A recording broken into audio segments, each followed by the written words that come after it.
¿Qué tal? Esto es Entender Mejor. Nos encontramos nuevamente, en este caso, para desarrollar la tercera parte del sistema digestivo.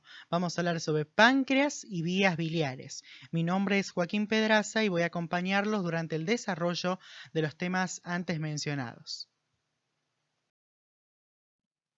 Bueno, antes de arrancar con el desarrollo de los temas, vamos a presentar el programa, ¿sí? Vamos a esquematizar la forma en la que vamos a ir desarrollando los contenidos, ¿sí? Habíamos hablado de que vamos a ver páncreas y vías biliares, ¿sí? Vamos a arrancar con páncreas hablando sobre su estructura anatómica, vamos a describir al jugo pancreático, ¿sí? Vamos a realizar un análisis funcional de las enzimas que el mismo contiene y vamos a hablar sobre la vía de secreción del mismo, ¿sí? Vamos a hablar sobre vías biliares y vamos a poder entender cómo se da la circulación de la bilis. Y para cerrar ya hacia el final de la clase vamos a hablar sobre la regulación hormonal de las secreciones, ¿sí? Integrando todo el proceso, ¿sí? Todo lo que, bueno, hayamos visto previamente, ¿sí? Bueno, vamos a arrancar entonces hablando sobre la anatomía del páncreas, ¿sí? Vamos a decir que es un órgano que se ubica en la cavidad abdominal y se comporta como una glándula de secreción mixta, ¿sí? Vamos a decir que se ubica detrás del estómago y que anatómicamente consta de una cabeza, un cuello, un cuerpo y una cola, ¿sí? Todo esto lo vamos a ver en esta imagen, ¿sí? Que, bueno, muestra, ¿sí? La disposición de los elementos anatómicos en la cavidad abdominal, ¿sí? Acá podemos ver al páncreas, ¿sí? Cómo se ubica por detrás del estómago, como lo dice la diapo, ¿sí? Y me pareció, bueno, importante poder destacar las partes aquí con esta imagen. Acá vemos a la cabeza, ¿sí? Del páncreas que se encuentra en estrecha relación con el duodeno, ¿sí? Acá podemos ver al cuello del páncreas o istmo del páncreas, ¿sí? Y acá podemos ver a la extremidad izquierda o cola del páncreas, ¿sí? Y como este órgano se ubica por detrás del estómago, ¿sí? Al quitar el estómago vamos a poder observar el cuerpo del páncreas, ¿sí? A ver, sin entrar en una descripción anatómica compleja, ya hemos dejado claro entonces la disposición, ¿sí? Esto de que el páncreas se ubica por detrás del estómago, repasando, el páncreas se ubica por detrás del estómago, ¿sí? Está formado por una cabeza, ¿sí? En estrecha relación con el duodeno, un cuello o istmo, un cuerpo y una cola, ¿sí? Eso es lo que deben saber respecto a la anatomía del páncreas. Bueno, vamos a continuar apuntando algunos otros aspectos respecto a la anatomía de páncreas para terminar de cerrar la idea y vamos a hablar sobre las vías biliares, ¿sí? Acá con esta imagen vamos a hablar sobre, bueno, primero sobre el páncreas. Vamos a decir que el páncreas está atravesado en su, bueno, zona central por un conducto, ¿sí? Que se origina desde la cola y atravesando por la zona central se extiende hasta desembocar en la ampolla de Vater y recibe el nombre de conducto pancreático principal o de Wirsung, ¿sí? Bueno, va a recoger el jugo pancreático producido por los acinos pancreáticos, ¿sí? Perfecto. Bueno, ahora vamos a hablar sobre las vías biliares, ¿sí? Nosotros al momento de hablar de vías biliares vamos a tener una vía biliar intrahepática, ¿sí? Que está representada por el conducto hepático derecho y conducto hepático izquierdo, ¿sí? Vamos a tener el conducto hepático común, ¿sí? Vamos a tener al conducto cístico que desemboca en la vesícula biliar, que es un órgano en forma de saco que cuenta con una pared muscular capaz de contraerse y relajarse ante, bueno, ciertas señales y poder así hacer fluir la bilis hasta, bueno, el conducto hepatocolédoco y desde allí, bueno, que termine desembocando en la ampolla de Vater, ¿sí? Ahora, le llamamos vías biliares intrahepáticas porque el conducto hepático derecho y el conducto hepático izquierdo nacen, ¿sí? Vienen del interior del parénquima hepático, ¿sí? Y luego confluyen ya y forman el conducto hepático común que ya es extrahepático, ¿sí? Y continúa todo, ¿sí? bueno, las otras estructuras que mencionamos, ¿sí? Para cerrar, ¿cómo es la circulación de la bilis? Bueno, acá estaría el hígado, ¿sí? En la parte superior, se forma, viene por el conducto hepático derecho, conducto hepático izquierdo, que confluyen y forman el conducto hepático común. Luego siguen, ingresan por el conducto cístico, se deposita en la vesícula biliar y ante ciertos estímulos y señales, esta se contrae y va a hacer fluir la bilis a través del conducto cístico nuevamente, va a llegar al conducto hepatocolédoco y desde allí va a volcarse en la ampolla de váter, ¿sí? Va a volcarse en realidad en el intestino delgado, desembocando, mejor dicho, ahí en la ampolla de váter junto con el conducto pancreático principal de Wirsum, ¿sí? Ahora, vamos a ver a la ampolla de váter un poquito más. A ver, vamos a decir que tenemos entonces al conducto hepatocolédoco representado de color verde, al conducto pancreático principal de Wirsum de color amarillo claro, ¿sí? Y vamos a tener acá un elemento que no está representado claramente aquí, por eso lo decidí hacer aparte, ¿sí? Que es el esfínter de Oddi, ¿sí? Que es un conjunto de fibras musculares lisas que van a regular las secreciones de estas glándulas accesorias, ¿sí? De la digestión, como lo son el hígado y el páncreas, ¿sí? De manera tal que se contrae y se relaja, ¿sí? Abriendo o cerrando la luz de la ampolla de váter, ¿sí? Ahí sí estaría contraído, relajado, ¿sí? Al ser músculo liso está gobernado por el sistema nervioso autónomo. Importante tener en cuenta esa cuestión.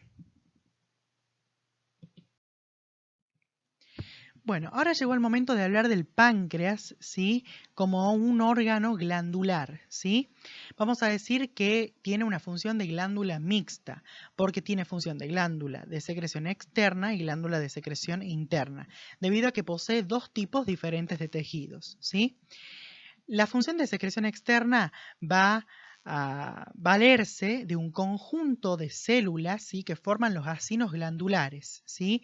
Estructuras que poseen cada una su conducto excretor de jugo pancreático, ¿sí? Ya lo vamos a ver bien con una imagen. Y luego vamos a tener que la función de secreción interna va a estar representada por un conjunto de células también que forman los famosos islotes pancreáticos o de Langerhans, ¿sí? Vamos a ver ahora a través de una imagen esto que acabamos de decir. Acá vamos a ver a los islotes de Langerhans con distintos tipos de células, ¿sí? Dentro de esa masa general de células, ¿sí? Vamos a tener a distintas células que van a ser particulares, ¿sí? Vamos a tener a las células delta, a las células alfa y a las células beta, ¿sí? Cada una de estas células van a producir productos de secreción endocrina, ¿sí? Típicamente hormonas, ¿sí? Estas son hormonas, la somatostatina, el glucagón y la insulina son hormonas, ¿sí? Respecto al glucagón y la insulina nos vamos a ocupar de desarrollar sus funciones en la próxima diapositiva. Ahora, la somatostatina deben saber que regula la secreción de glucagón e insulina por parte de los islotes, ¿sí? Acá vemos a la red capilar, ¿sí? Que, bueno, va a envolver, ¿sí? Va a irrigar a estas estructuras de manera tal que estas células puedan volcar, ¿sí? Su contenido de secreción endocrino a la sangre, ¿sí? Volcar las hormonas a la sangre y que éstas ingresen a la circulación, ¿sí? Y acá vemos a los acinos pancreáticos, que están formados por un conjunto de células, ¿sí? Que, bueno, forman esta estructura que se conectan cada una con sus conductos excretores de jugo pancreático, ¿sí? Que, bueno, van a confluir luego y van a formar el conducto pancreático principal o de Wirsum. Bueno, y como habíamos anunciado en la diapositiva anterior, ahora vamos a ocuparnos de hablar sobre el funcionamiento endocrino del páncreas. Y vamos a hablar sobre las acciones de las hormonas pancreáticas. Vamos a analizar funcionalmente cómo repercuten en el metabolismo, ¿sí? A través de este cuadro, sí, que les diseñé, porque me parecía, bueno, fácil y didáctico organizarlo de esta forma, ¿sí? Vamos a ver cómo es que cada una de estas dos enzimas influyen en el metabolismo de los lípidos, hidratos de carbono y proteínas, principales biomoléculas, ¿sí? Bueno, en cuanto a la insulina, tenemos dos cosas por destacar antes de, bueno, desarrollar esto que está acá escrito, ¿sí?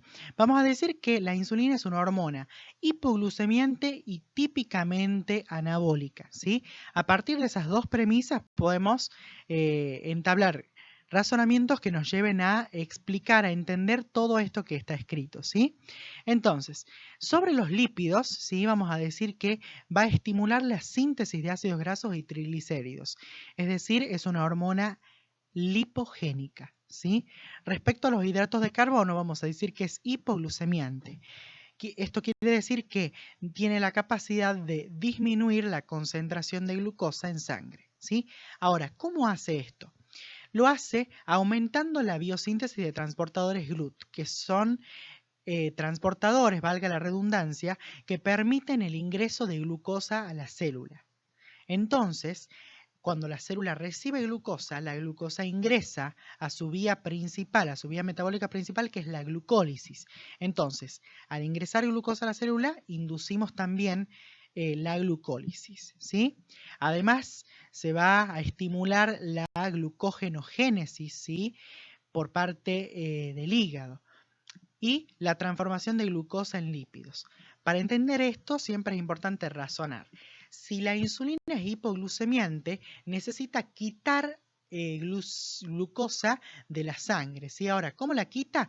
Incorporándola a la célula, ya sea para que entre a la glucólisis o para que forme glucógeno, como es el caso de los hepatocitos, ¿sí? Que van a realizar glucogenogénesis, ¿sí? Van a formar glucógeno, van a almacenar moléculas de glucosa como reserva de energía, ¿sí? La pueden degradar ante la necesidad, ¿sí? Ahora, respecto al metabolismo proteico, vamos a decir que va a aumentar la síntesis proteica, ¿sí? Habíamos dicho que era una hormona anabólica, ¿sí?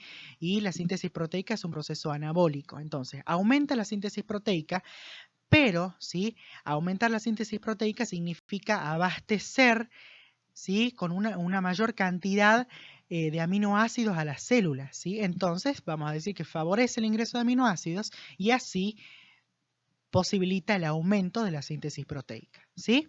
¿Se entendió? Bueno, ahora vamos a hablar sobre el glucagón, ¿sí? Que tiene un accionar antagonista a la insulina, ¿sí? Es, bueno, en cuanto a los lípidos, vamos a decir que estimula la degradación de triglicéridos y la liberación de ácidos grasos libres, es una hormona lipolítica, ¿sí? Respecto al metabolismo de los hidratos de carbono, vamos a decir que es hiperglucemiante, es decir, aumenta los niveles de glucemia, ¿sí? Aumenta las concentraciones de glucosa en sangre, ¿sí? Ahora, ¿cómo lo hace? Aumentando la glucogenólisis y la gluconeogénesis, es decir, rompiendo glucógeno hepático, ¿sí? Y liberando glucosa al plasma sanguíneo, ¿sí? Y también formando nueva glucosa a partir de precursores no glucídicos, ¿sí? Por ejemplo, aminoácidos. Y respecto al metabolismo proteico, vamos a decir que estimula el catabolismo proteico, facilita, ¿sí? Favorece el catabolismo proteico. Es importante que a este cuadro lo estudien razonándolo, ¿sí? Una vez que ustedes puedan repetir esto sin leerlo, ¿sí? Puedan decirlo solo, significa que entendieron. Y aprendiéndolo así, razonado, va a ser mucho más fácil recordarlo al momento de que, bueno, una pregunta en un examen así lo requiera. Bueno, ahora vamos a continuar hablando sobre el jugo pancreático, ¿sí? Vamos a hacer su descripción. Vamos a hablar de su composición, su aspecto y cantidad de producción, su pH y sus funciones, ¿sí? Bueno, vamos a arrancar hablando de la composición. Vamos a decir que es muy rico en bicarbonato y enzimas hidrolíticas. Además, posee otros componentes inorgánicos como sodio, potasio, calcio, etc., ¿sí? Su aspecto es similar a la saliva y un adulto sano produce aproximadamente 1.500 mililitros diarios. Su pH es de 7,5 a 8, es decir, es alcalino, ¿sí? pH alcalino, importante esto, ¿sí? Y su función va a ser neutralizar el quimo ácido que llega del estómago y proporcionar las enzimas necesarias para que se complete la digestión química de los alimentos y así finalmente poder iniciar el proceso de absorción de los nutrientes, ¿sí? Bueno, vamos a continuar ahora realizando el análisis funcional de las enzimas presentes en el jugo pancreático. Vamos a decir que en el intestino delgado, por acción de las secreciones pancreáticas y hepáticas, ¿sí?, el quimo procedente del estómago, ¿sí?, al recibir estas secreciones y además el jugo intestinal, del cual vamos a hablar en el próximo video, ¿sí?, cuando sea tema principal intestino delgado, ¿sí?, va a transformarse en quilo. El quimo se transforma en quilo cuando entra en contacto con las secreciones de las glándulas accesorias y el jugo intestinal, ¿sí? Este quilo, ¿sí?, posee macromoléculas que van a llegar al estado de monómeros por la acción enzimática, ¿sí?, por parte de las enzimas pancreáticas y por parte también de las enzimas presentes en el borde en cepillo, ¿sí?, en el borde en cepillo o en el intestino delgado, ¿sí? Vamos a desarrollar ese aspecto en el próximo video. Ahora nos concentremos en hablar de las enzimas pancreáticas, ¿sí? Habíamos dicho que, bueno, íbamos a desarrollarlas, ¿sí?, que íbamos a ver su aspecto funcional, ¿sí? Por eso es que hemos dividido de esta forma este cuadrito, ¿sí? Hablando del pH óptimo, cuál es su sustrato, ¿sí?, cuál es su accionar y cuál es el producto de su accionar. Así vamos a desarrollar cada una de las enzimas pancreáticas, ¿sí? Por su lado, la lipasa pancreática, ¿sí?, al igual que todas las enzimas, ¿sí?, tienen un pH óptimo aproximado, ¿sí?, de 7,5 a 8, ¿sí?, es un pH alcalino, ¿sí?, característica común a todas las enzimas. La lipasa pancreática entonces va a tener como sustrato los triglicéridos, ¿sí?, y su acción va a ser romper uniones ésteres en los carbonos 2 y carbonos 3 y producir ácidos grasos y glicerol, ¿sí? El producto de la acción de la lipasa pancreática es ácido graso y glicerol, ¿sí? ¿Correcto? Bueno, ahora vamos a hablar de la tripsina, quimiotripsina y carboxipeptidasas, que son enzimas cuyos sustratos son las proteínas y polipéptidos y actúan rompiendo enlaces peptídicos de manera tal que sus productos son dipéptidos, ¿sí? Comparten el pH óptimo, ya lo habíamos dicho. Y acá, ¿por qué mostramos estos asteriscos? Porque todas estas enzimas se liberan en forma de zimógenos o proenzimas, ¿sí? Tripsinógeno, quimiotripsinógeno y procarboxipeptidasa, ¿sí? La tripsina va a ser activada por enzimas, ¿sí?, que están presentes en el enterocito, ¿sí? ¿Sí?, por enzimas que están presentes en el intestino y que van a ser liberadas, ¿sí?, a la luz y van a activar a esta enzima, ¿sí? Y a su vez esta enzima va a activar a la quimiotripsina y a la carboxipeptidasa, ¿sí? En realidad va a activar al quimiotripsinógeno y a la procarboxipeptidasa a quimiotripsina y carboxipeptidasa, ¿sí? Importante entender eso. Ahora, la amilasa pancreática, su sustrato va a ser el almidón y va a actuar rompiendo enlaces alfa-1,4 glucosídicos, que sabemos son los que unen a las moléculas de glucosa, ¿sí? Y su producto van a ser disacáridos, ¿sí? Y por último vamos a tener a las ribonucleasas y desoxirribonucleasas, ¿sí?, cuyos sustratos van a ser el ADN y ARN, ¿sí?, respectivamente. En realidad debería haber sido al revés acá, ¿sí? ARN y ADN, ¿sí?, respectivamente, ¿sí? Su accionar, ¿sí?, consiste en romper las uniones entre nucleótidos y liberar como producto nucleótidos, ¿sí? ¿Se entendió? Entonces acá, corrijan, ¿sí? Acá es ARN y ADN respectivamente, ¿sí? ¿Correcto? Bueno, dicho eso, aclarado eso, vamos a pasar a la próxima diapositiva. Bueno, ahora vamos a hablar sobre la regulación endocrina de las secreciones digestivas, ¿sí? Vamos a decir que las secreciones biliares y pancreáticas van a estar reguladas por dos hormonas, la secretina y la colecistoquinina. Ambas son producidas por células del intestino delgado. Las células S producen secretina y las células I producen colecistoquinina, ¿sí? Una vez producidas, estas se vuelcan al torrente sanguíneo y van a viajar hasta encontrar a sus células blanco, ¿sí? Concepto de célula blanco, importante tenerlo en cuenta, ¿sí? Una célula blanco es aquella que posee el receptor para una determinada hormona, ¿sí? Ahora vamos a ver cómo estas hormonas se vuelcan entonces al torrente sanguíneo y van a viajar hasta encontrar a sus células blancas, que son las siguientes. Por un lado, las células musculares de la vesícula biliar y las células de los vacinos pancreáticos, ¿sí? Acá, bueno, les grafico el duodeno, ¿sí? Y los conductos de secreción de, por un lado, la bilis y por el otro, el jugo pancreático. Analizando la acción de la secretina, ¿sí? La secretina va a encontrar sus receptores en las células de los vacinos pancreáticos, ¿sí? Una vez que, bueno, se aloja en el receptor, va a inducir, ¿sí?, en estas células la producción de un jugo pancreático rico en bicarbonato y pobre en enzimas. Rico en bicarbonato para alcalinizar el quimoácido, ¿sí?, que llegó desde el estómago. ¿Sí? Importante eso. Entonces, el estímulo para la secreción, para la producción y secreción de secretina va a ser un quimoácido en el duodeno. ¿Sí? ¿Se entendió entonces? Perfecto. Y por el otro lado vamos a tener a la colecistoquinina que encuentra sus receptores en las células musculares de la vesícula biliar. Una vez que esta hormona se aloja en el receptor, ¿sí?, va a provocar la contracción de la vesícula biliar y el vaciamiento del contenido de bilis hacia el conducto hepatocolédoco y posteriormente hacia el duodeno. ¿Sí? De esa forma se da la regulación de las secreciones digestivas. ¿Sí? Bueno, les agradecemos mucho su atención, esperamos haber cumplido con sus expectativas y haber desarrollado de la manera más clara los conceptos. Los invitamos a dejarnos su comentario, sugerencia o tema de interés para contemplarlo en un próximo video y les dejamos nuestra vía de contacto a través de correo electrónico contactoentendermejor@gmail.com. Muchas gracias por visitar el canal y esperamos encontrarnos en un próximo video.